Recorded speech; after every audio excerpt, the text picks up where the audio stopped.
Hello, my beautiful souls. Welcome back to my channel. Please like, share, and subscribe my channel. Thank you. Shri Shiv पुराण शतरुद्र संहिता 42वां अध्याय द्वादश ज्योतिर्लिंग।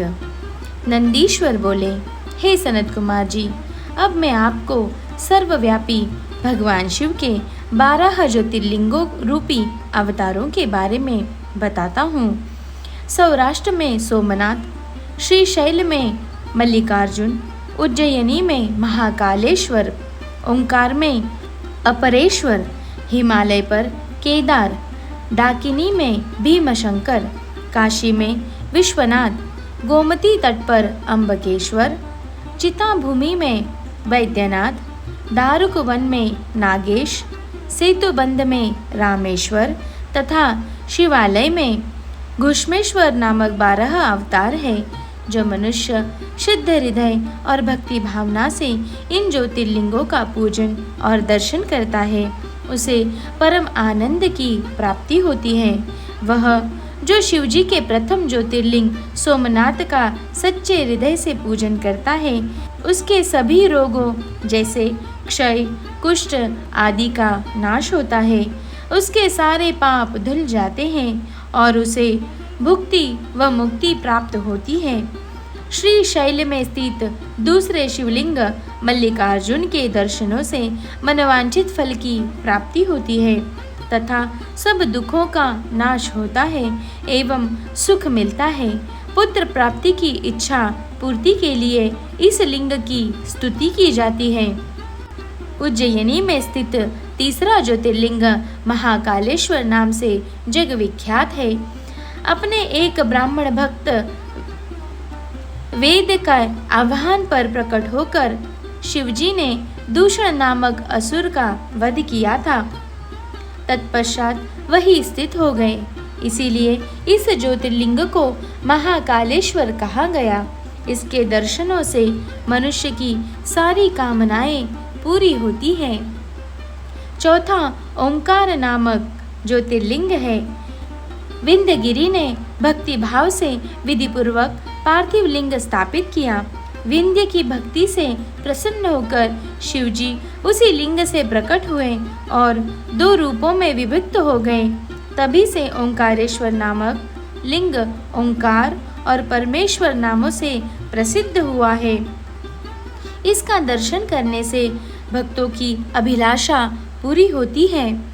भगवान शिव के 5वें अवतार के रूप में केदार स्थित केदारेश्वर ज्योतिर्लिंग है, जहाँ श्री हरि के नर नारायण अवतार की प्रार्थना पर वे वहाँ विराजे। उनका वह अवतार समस्त अभिष्टों को प्रदान करने वाला है। शिवजी के 6ठे अवतार का नाम भीमनायक नाम के असुर को मारने के कारण भीमशंकर है। भीम को मारकर शिवजी ने कामरूप देश के राजा सुदक्षिण की रक्षा की थी और उन्हीं की प्रार्थना पर वे डाकिनी में स्थित हो गए। शिवजी का यह अवतार ब्रह्मांड को भोग और मोक्ष देने वाला है। शिवजी का 7वां विश्वेश्वर नामक अवतार काशी में हुआ। इस अवतार की आराधना ब्रह्मा, विष्णु, भैरव सहित सभी देवता करते हैं। इसको पूजने अथवा इसका नाम जपने वाले मनुष्य कर्म बंधन से छूटकर मोक्ष के भागी होते हैं। चंद्रशेखर भगवान शिव का 8वां अवतार त्र्यंबक नाम से सुविख्यात है और गोमती नदी के किनारे गौतम ऋषि की प्रार्थना और कामना से हुआ है। इस ज्योतिर्लिंग के दर्शन और स्पर्श से सब कामनाएं पूर्ण होती है और मृत्यु के पश्चात मुक्ति मिलती है। पवित्र पावनी गंगा गौतम ऋषि के स्नेहवश गौतमी के नाम से प्रवाहित हुई। 9वां वैद्यनाथ अवतार शिवजी ने धारण किया। अनेक लीलाएं करने वाले त्रिलोकीनाथ भगवान शिव रावण के लिए आविर्भूत हुए और चिताभूमि में ज्योतिर्लिंग रूप में स्थित होकर वैद्यनाथेश्वर नाम से प्रसिद्ध हुए। उनके दर्शनों से भोग और मोक्ष की प्राप्ति होती है। भगवान शिव का 10वां नागेश्वर अवतार अयोध्या में हुआ। इस अवतार में शिवजी ने दारुक नामक असुर को मारकर अपने एक वैश्य भक्त सुप्रिय की रक्षा की थी। शिवजी के इस लिंग का दर्शन और पूजन करने से महापातकों का समूह नष्ट हो जाता है। देवादिदेव महादेव जी का 11वां अवतार सेतुबंध में रामेश्वरावतार कहलाता है। सीता जी को वापस लाने के लिए लंका जाते समय समुद्र तट पर श्री रामचंद्र ने इस लिंग को स्थापित कर भगवान शिव की आराधना अर्चना की थी। उनकी प्रार्थना पर शिव जी इस ज्योतिर्लिंग में स्थित हुए। रामेश्वर लिंग को गंगा जल से स्नान कराने वाले मनुष्य को जीवन के बंधनों से मुक्ति मिल जाती है, उसे परम दिव्य ज्ञान की प्राप्ति होती है। यह ज्योतिर्लिंग भोग तथा मुक्ति प्रदान करने वाला है। इसका पूजन देव दुर्लभ कैवल्य मोक्ष प्रदान करता है। इसी प्रकार शिवजी का घूष्मेश्वर नामक 12 अवतार हुआ, जिसमें उन्होंने अपने प्रिय भक्त घुष्मा को आनंद दिया। दक्षिण दिशा में देवलोक के निकट शिवजी सरोवर में प्रकट हुए। घुष्मा ने अपने पुत्र को पुनर्जीवित करने हेतु शिवजी की तपस्या की।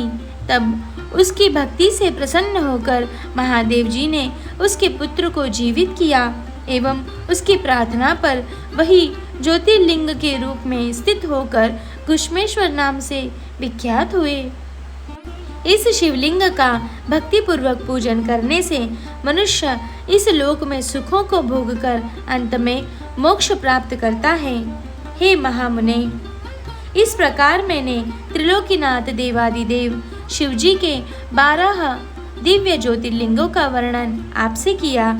शिवजी की यह दिव्य 12 अवतारों वाली ज्योतिर्लिंग की कथा को जो मनुष्य शांत चित्त और श्रद्धा भाव से पढ़ता या सुनता है, उसे सब पापों से छूटकर भोग व मोक्ष की प्राप्ति होती है। यह 100 अवतारों की शतरुद्र नामक संहिता सब कामनाओं को पूरा करने वाली है। इस कथा को मन लगाकर पढ़ने या सुनने से सभी लालसाएं और कामनाएं पूरी हो जाती है और सांसारिक बंधनों से मुक्ति मिल जाती है। श्री शतरुद्र संहिता संपूर्ण।